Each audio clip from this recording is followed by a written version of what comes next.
How to use a Trangia safely. Unpack the stove. The stove is packaged to take up as little space as possible. As you take it apart, remember how each part fits together so you can put it back together after use.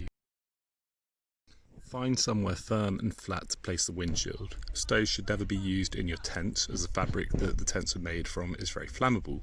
The Trangia comes with a two-piece windshield to keep the flame from going out if it's windy. Place the bottom part of the windshield on the flat surface or ground.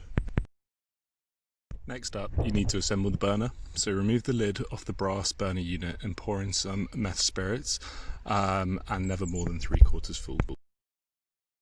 Replace the lid immediately, put the burner carefully in the centre of the windshield and put the second windshield in place. Light a match and hold it to the burner. You won't see the flames, but you'll feel heat when the spirit begins burning. Just hover your hand above for a second and you should feel the heat. Next up, you need to add the pan, so use the handle to place the pan on top of the metal that supports inside the windshield. You can now use the stove to boil water, heat food in the pan or frying pan. You can adjust the flame while you're cooking, so use the adjustable burner top to control the flame. Always use the handle attachment when putting this in place.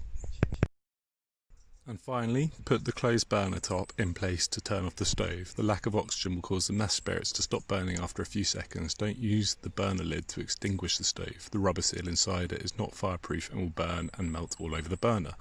Remove the burner top to make sure the fire is extinguished and leave the Trangia to cool before packing it away. So just a few warnings: don't light it inside tents or any confined spaces, as the carbon monoxide fumes produced are harmful and tents are really flammable. Never leave the handle on when a pan is on the burner. It can get really hot and it can injure you.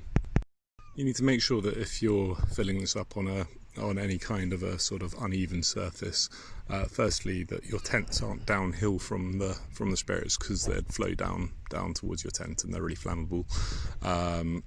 You might also use stones or something to prop up your burner so that you can make sure that it's safe. Never ever refill the burner while it's lit, and because the flame is nearly invisible to see, it makes it a really easy mistake to make. Really important. If you attempt this, you'll instantly find yourself holding a bottle of burning fuel, which you'll then instinctively throw away from yourself, probably into your tent or other people. The safest way to use it is to pour plenty of fuel in the burner before you begin cooking. If you don't use it all, you can always save it for next time, for the next day. Extinguish the flame by placing the burner lid upside down on the burner for 30 seconds, then removing it until the burner is cool. If you put the lid on a hot burner, the rubber seal will melt and burn. While cooking, don't touch the burner. It'll get really hot and you can't see the flames in daylight, so this could still burn you. Never leave the stove unattended while it's burning. Don't leave it for longer than necessary, and under no circumstances should you use a stove to provide heating. It produces really dangerous flames. You don't want that inside your tent. You don't want that anywhere near your tent. Finally, make sure that you're keeping your bottle of meths really far away from your cooking area, probably 4 or 5 meters at least. You don't want that anywhere near your stove at all, because that's just a little bit dangerous. Make sure they're nowhere near each other until it's fully cold. Okay, thank you very much.